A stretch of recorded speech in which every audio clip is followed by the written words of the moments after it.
Okay, let's do problem 5.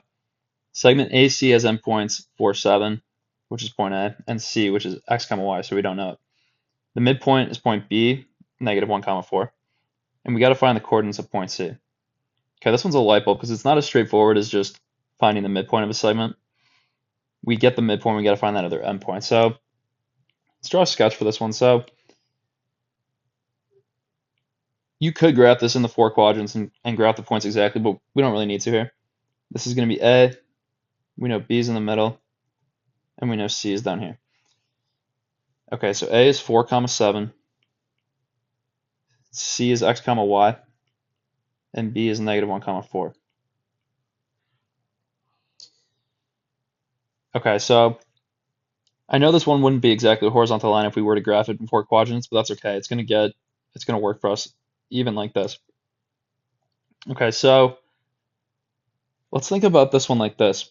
This is kind of just a reasoning one. We don't have to use distance formula. We don't have to use the midpoint formula exactly. We just got to think about the x coordinates and the y coordinates by themselves. So let's do x coordinates first. To get from A to B, those x coordinates, it's going from 4 to negative 1. So how far of a distance is that to go from 4 to negative 1? Well, it's 5. The x coordinate is changing by negative 5, so I can even say negative 5.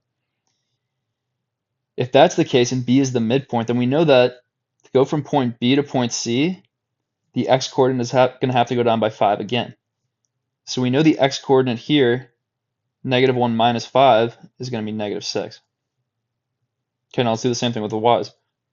The y coordinate from point A to B is going from 7 to 4. So we know it's going down 3. So it's going to have to do the same thing to go from B to the other endpoint.